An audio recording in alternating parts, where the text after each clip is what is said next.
Një vit sfidues ka qenë viti 2025 përsa i përket politikës dhe situatës në vendin tonë, por nga ana tjetër, sfidë më vete kam qenë edhe për Komisionin Qendror të Zgjedhjeve. Lidhur me këtë, do të diskutojmë me Komisionerin Shtetëror të Zgjedhjeve, zotin Ilirian Celibashi, mbi gjithë ato sfida, akuzat dhe kundërakuza të ngritura ndaj tij, por edhe në Komisionin Qendror të Zgjedhjes në tërësi, përsa i përket votës së diasporës, e cila për herë të parë u mbajt edhe në vendin tonë. Vlen të theksohet kjo pas vendimit të gjykatës kushtetuese. Kam kënaqësinë të kem në këtë intervistë vetë Komisionerin Shtetëror të Zgjedhjeve, zotin Ilirian Celibashi. Zoti Celibashi, faleminderit që pranuat ftesën. Faleminderit juve për ftesën. Siç e thash, ka qenë një vit sfidues për Komisionerin Shtetëror të Zgjedhjeve, por edhe në tërësi për KQZ-n.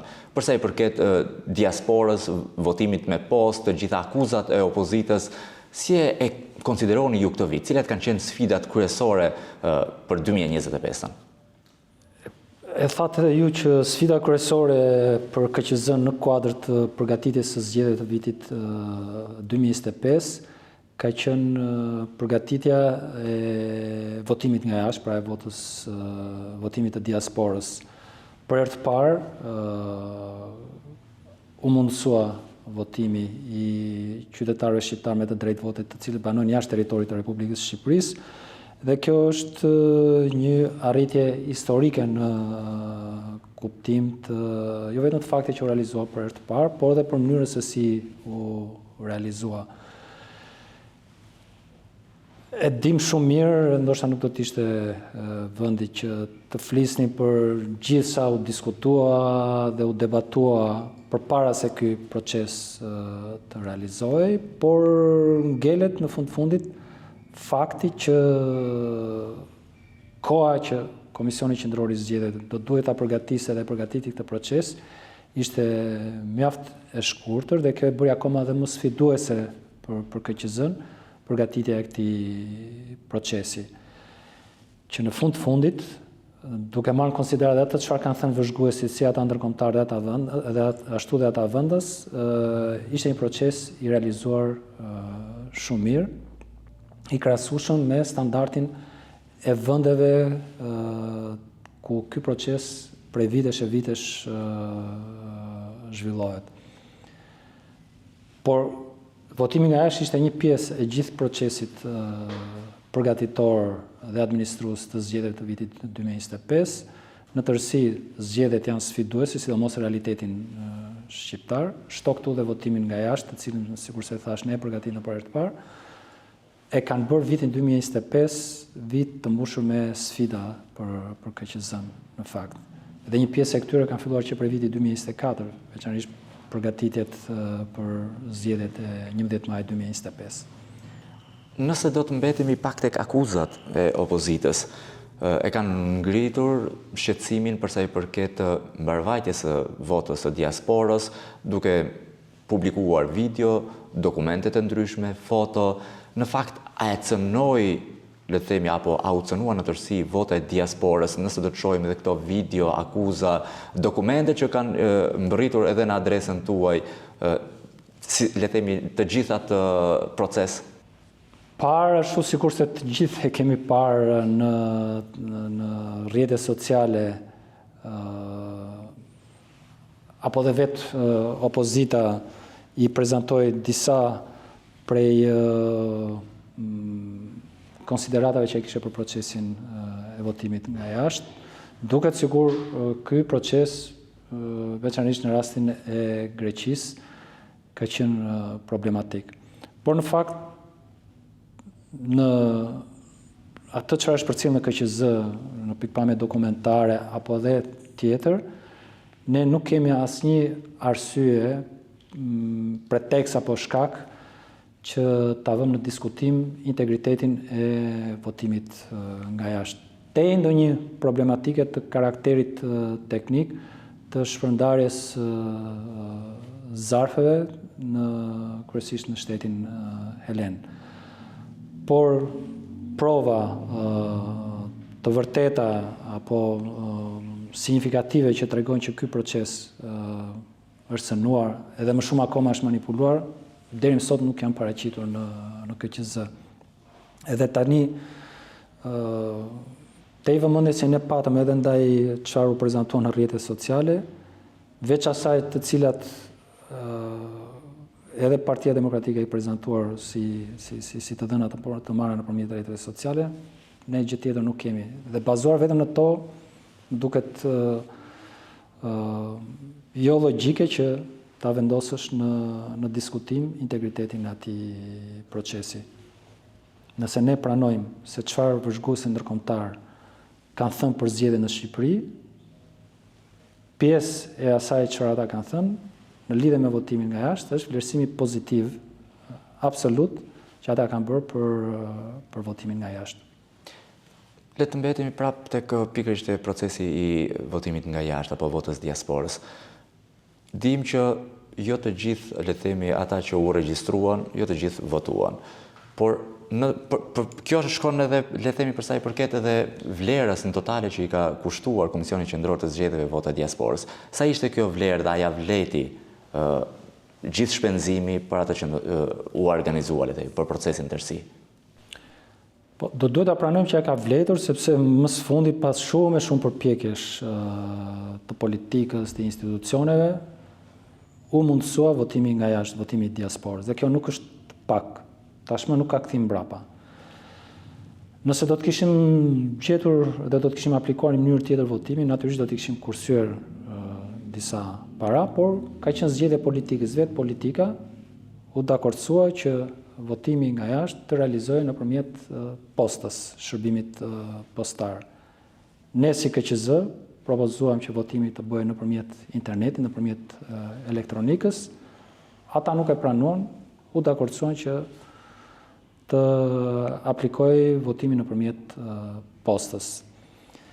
Dhe te atyre problematikave në ndonjë shtet, veçanërisht në rastin e Greqisë, përsëri unë mendoj që ky proces u realizua ashtu sikurse janë standardet ndërkombëtare të këtij shërbimi dhe asesi nuk është cënuar integriteti i votës së çdo qytetari.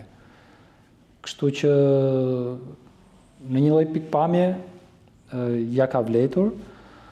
Ne jemi përpjekur që t'i përmbahemi në raport me DL-n parashikimeve kontraktuale dhe i kemi përmbushur detyrimet tona në përputhje me si ata i përmbushën këto detyrime kontraktuale. Sa shkoi pak a shumë kostoja totale? Vlera e kontratës ka qenë 9.2 milion euro dhe ne i kemi paguar në mënyrë totale dhe përfundimtare DL-s 6.9 euro, rreth 6.9 milion euro. Për pjesën tjetër kemi vlerësuar që nuk do duhet t'ja paguajmë.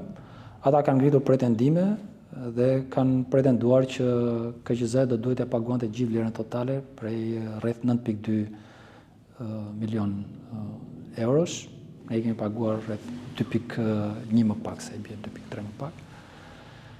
Me siguri që ky do të jetë një proces ligjor tash, do të kalojë në instanca të gjyqësore për të shqyrtuar. Por ne mendojmë që e kemi bërë pagesën përputhje me çfarë ata kanë marrë përsipër për ta bërë. Atë që kanë marrë përsipër për ta bërë dhe kanë bërë ashtu siç duhet sipas detyrimeve kontraktuale, ne kemi paguar. Ata që ata nuk e kanë bërë ashtu sikurse do duhet ta paguanin, duhet ta bënin, ne nuk e kemi paguar. Një tjetër sfidë, nëse mund të konsiderohet, por ata që kanë spekuluar që i paguan 100% e tjera, thjesht janë spekulatorë dhe mashtrues.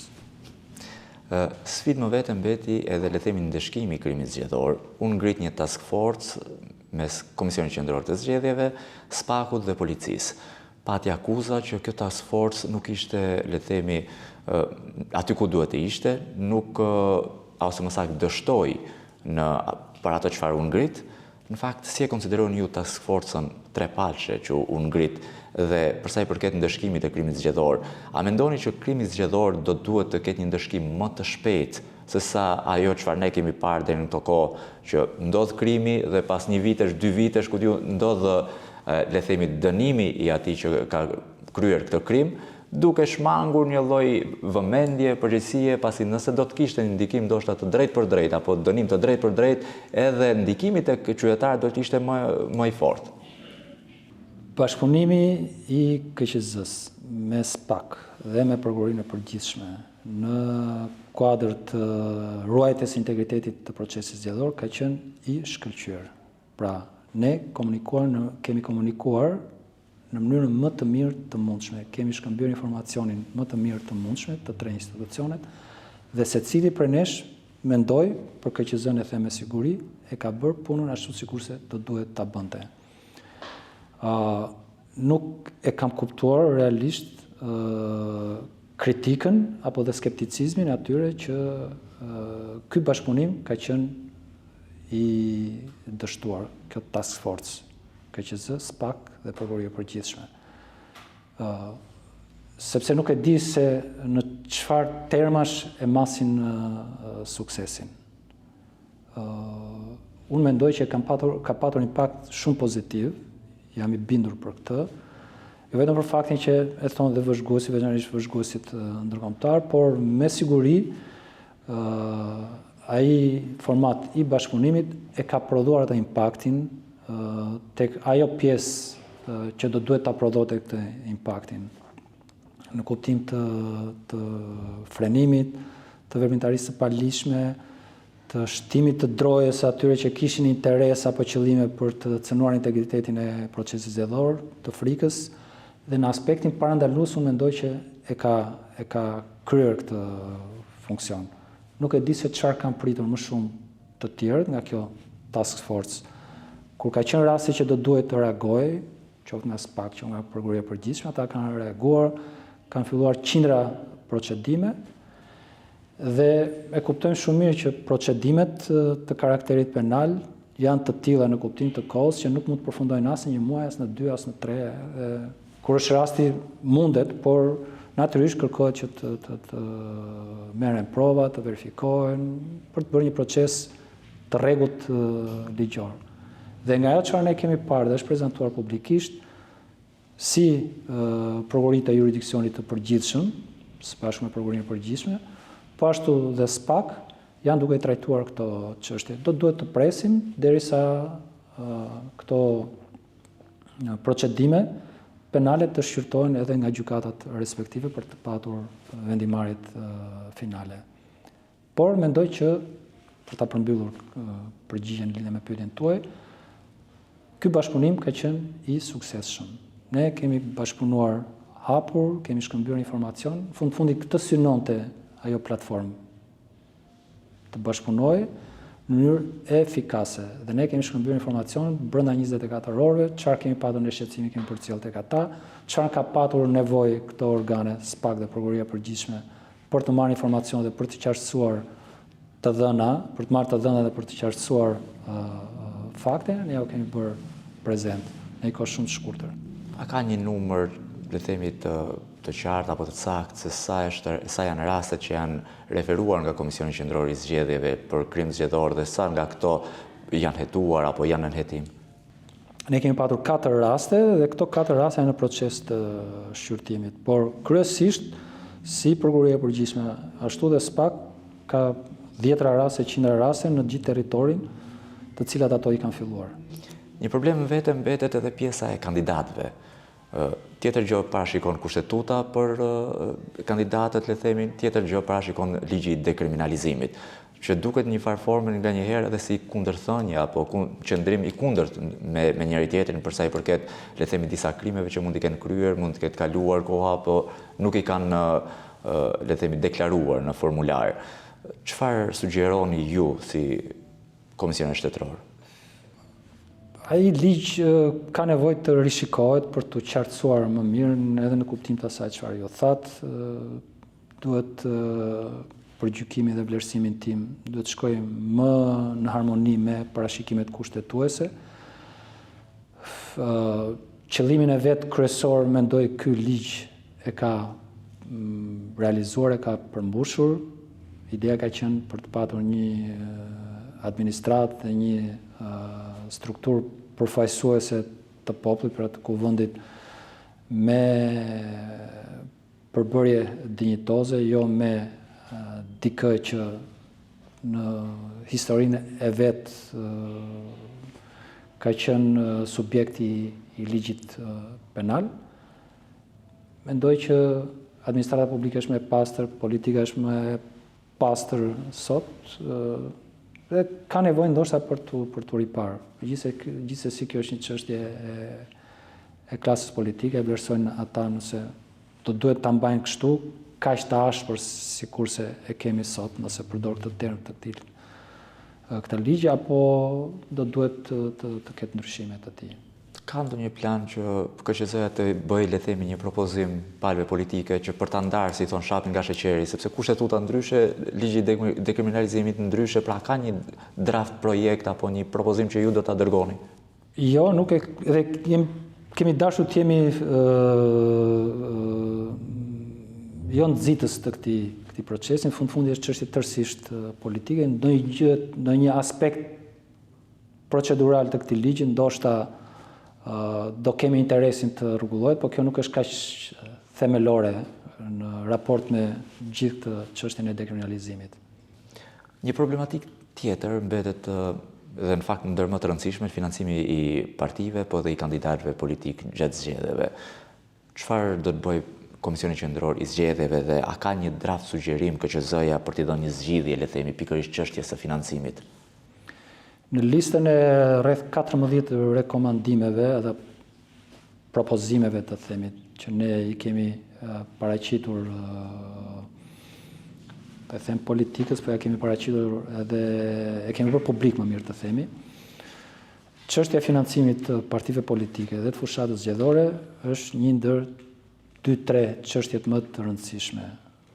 Do duhet që në mënyrë serioze Komisioni i Reformës Zgjedhore të adresojë dhe të trajtojë çështjen e financimit partive politike edhe të fushatave zgjedhore. Do duhet të ketë më shumë qartësi në lidhje me kush jep para, sa jep, kur i jep, edhe burimin e parave që subjektet caktuara japin për partitë politike dhe subjektet zgjedhore. Dhe nga ana tjetër, rregulla më të qarta për kontrollin dhe auditimin e këtyre fondeve. KQZ bën këtë proces, po gati është një proces i cili bazohet vetëm në atë se çfarë partitë raportojnë dhe subjektet zgjedhore. Kemi pak mundësi dhe pak pushtet për të verifikuar më shumë në lidhje me këtë çështje. Po ashtu, sfidë ndoshta për Komisionin Qendror të Zgjedhjeve mbetet edhe votimi dhe numërimi elektronik. Çfarë pengon implementimin e plot në të gjithë vendin apo në gjithë qarqet? Është vetëm aspekti financiar apo është politika ajo që e pengon më shumti? Politika akoma nuk është dakordsuar për ta shtrirë votimin elektronik dhe numërimin elektronik në gjithë territorin e vendit. Është një vendimarrje politike. Do duhet që politika të vendosi. Do të shkojmë tek votimi elektronik apo do të ngelemi në këtë, apo do t'i rikthemi votimit tradicional 100%. Është një vendim që ata duhet ta marrin dhe është mirë që ta marrin sa më shpejt që të jetë e mundur, që për zgjedhjet 2027-s ta dim, do ta shtrim në gjerë votimin elektronik, nuk janë për ta shtrirë në gjithë territorin e Republikës, po do të ishte me dobi të shtrihet të paktën në 6-7 qarqet më të mëdha të vendit, të shtrihej votimi dhe numërimi elektronik. Por gjithsesi është vendimarrja e politikës. Ata do duhet të vendosin për këtë. Kur thoni që nuk jeni dakord apo le të themi nuk jeni për shtrirjen në të gjithë qarqet, kjo për shkak të financës apo një arsye tjetër? Po, financiare po, sepse ka goxha kosto dhe ndoshta në raport me ato çfarë përfitojmë, nuk do ishte me shumë dobi që në qarqet e vegjël ne të aplikoni votimin dhe numërimin elektronik, pasi mundet nëpërmjet procedurave më të mira, votimi manual dhe numërimi manual mund na çonte tek një shpejtësi më e madhe e nxjerrjes së rezultatit dhe të një integritet më i plot i këtij procesi. Së fundmi edhe Kosova mbajti zgjedhjet, le të themi, të jashtëzakonshme, nëse mund konsiderohen të tilla, apo zgjedhje të parakohshme parlamentare. pam që ashtu si në zgjedhjet e tjera ka një mënyrë dhe një efikasitet në numërimin e votave, le të themi të hatashëm, krahasuar me atë çfarë ndodh në vendin tonë. Dhe kjo për shkak të implementimit të mënyrës se si i numërojnë votat e qytetarëve. Pra në të njëjtin vend, ju e dini shumë mirë, në të njëjtin vend ku votohet, i njëjti trup apo e njëjta trup që ishte në komisionin e votimit, është edhe në komisionin e numërimit. Duke bërë që në harkun kohor 1 apo 2 orësh, secila qendër votimi të ketë në dorë rezultatin e saktë të votave. Çfarë e pengon implementimin e këtij procesi apo këtij sistemi, këtij formati në vendin tonë? Është çështje ligji. Në Kosovë ata i numërojnë për partitë dhe koalicionit, i numërojnë në qendrat e votimit apo në vend votimi. Se pasaj për votat për kandidatët i bëjnë numërimin në mënyrë të përqendruar dhe ajo merr kohë në fakt. Merr më shumë kohë se sa na merr ne nxjerrë rezultatit dhe për kandidatët. Po rezultatin për partitë ata e nxjerrin shumë shpejt, ashtu sikurse edhe në vendet e tjera të demokracive perëndimore. Do duhet të ndryshojmë ligjin. Nëse pranojmë që edhe në Shqipëri numërimi i fletëve të votimit të bëhet në qendrat e votimit. Se di, është dhe kjo një nga ato çështje të cilat ne kemi përfshirë në listën e çështjeve që do duhet të nënshtrohen diskutimit dhe debatit në kuadër të reformës zgjedhore. Kjo ndoshta do të, le të themi, minimizonte edhe pjesën financiare, pasi nëse do të implementojë kjo gjë, do ishte shumë më e shpejtë nga njëra anë, por edhe nga ana tjetër me më pak kosto. Unë mendoj që ka ardhur koha që ne të rikthehemi tek numërimi i fletëve të votimit në qendrën e votimit. Nëse ka element të cilët do duhet të shtojmë për të na garantuar integritetin e këtij procesi, hajde ta mendojmë dhe hajde të shtojmë ata. Një problematik që thuajse të gjithë gazetarët, çdo media ka hasur në thuajse në të gjitha zgjedhjet, është qasja e komisionerëve të qendrave të votimit ndaj gazetarëve, ndaj operatorëve, një qasje penguese.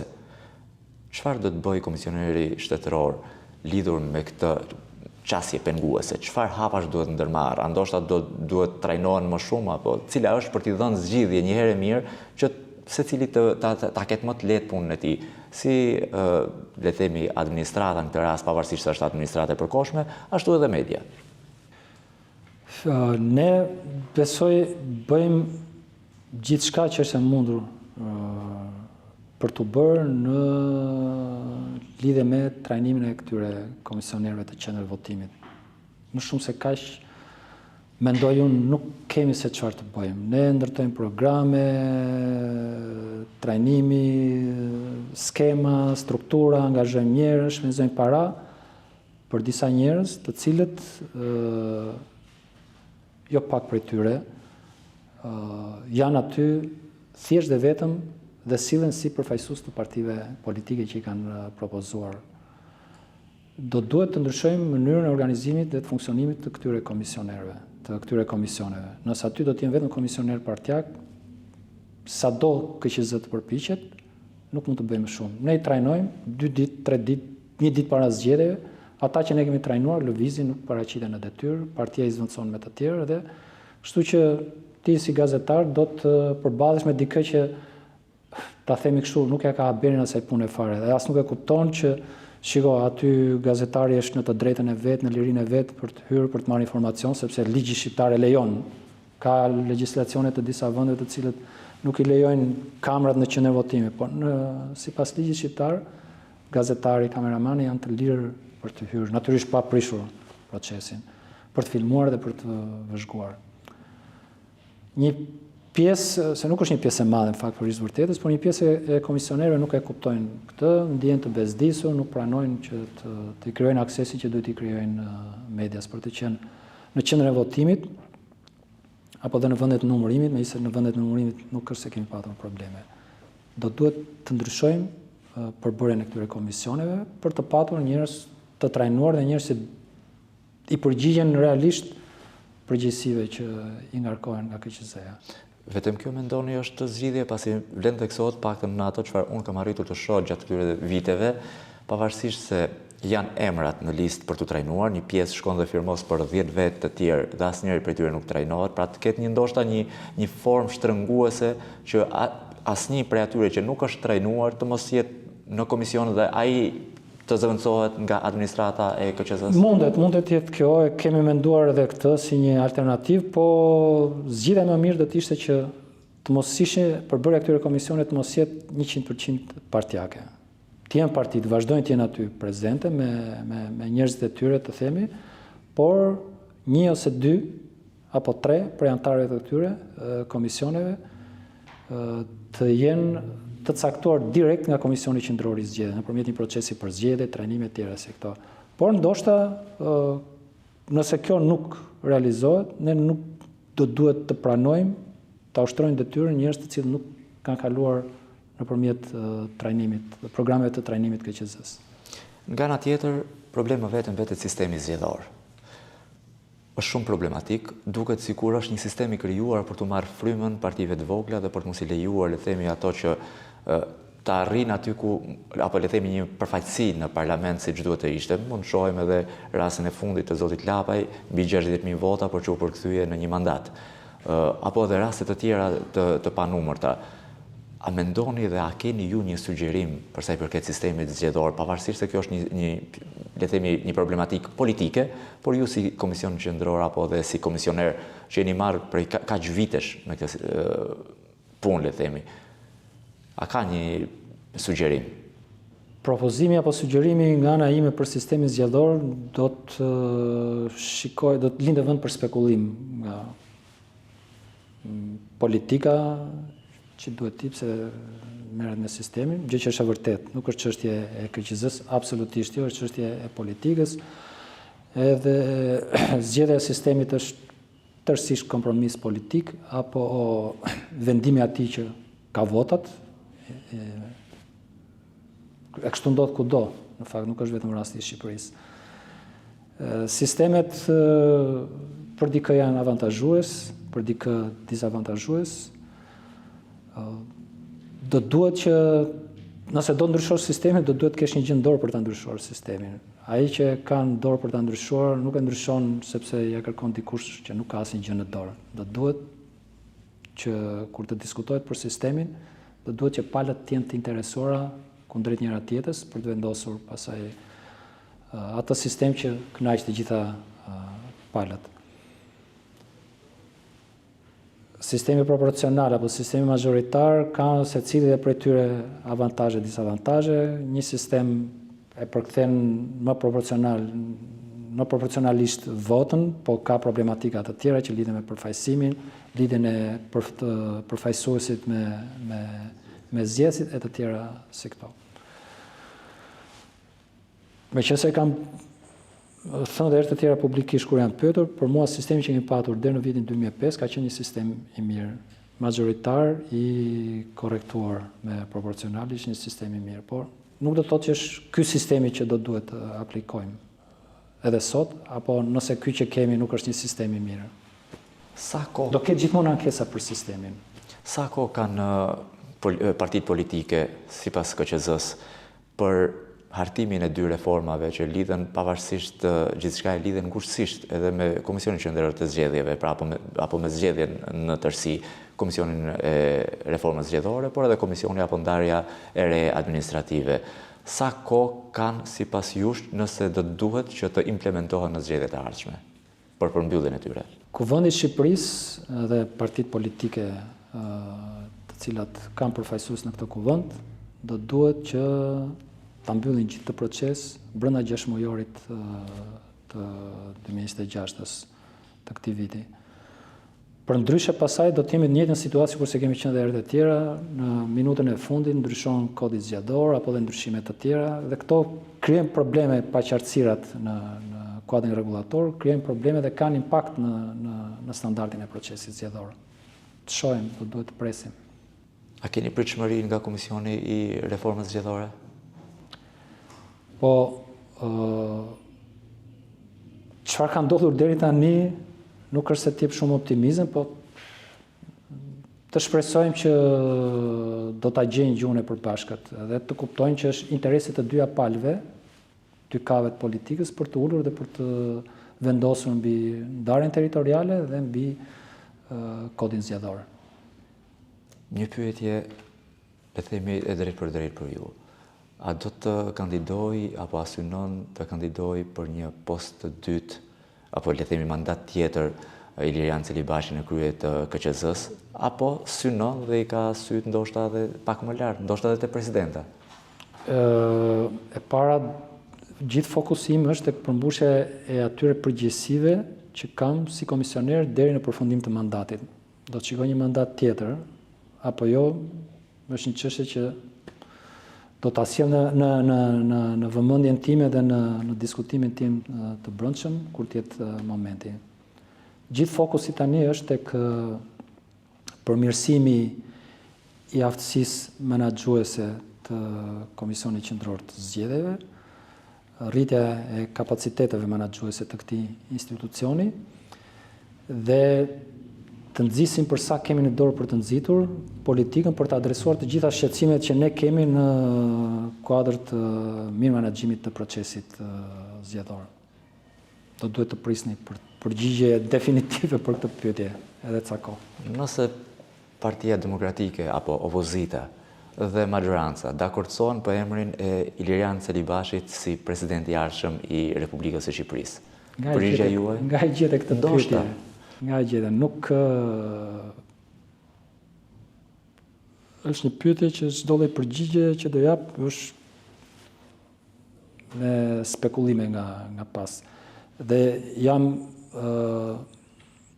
i sinqert 100% kur them që fokusi është tek KQZ-ja dhe përmirësimi i performancës së këtij institucioni. Nuk kam asnjë projekt tjetër, nuk kam asnjë plan tjetër dhe nuk kam asnjë ambicie tjetër. Unë ju falenderoj për intervistën dhe ju uroj një vit të mbar si në aspektin personal, por edhe në aspektin profesional në krye të Komisionit Qendror të Zgjedhjeve, por pse jo edhe në aspirata të tjera. Qoftë vit i mbar për ju dhe gjithë përfaqësuesit e medias. Faleminderit. Faleminderit.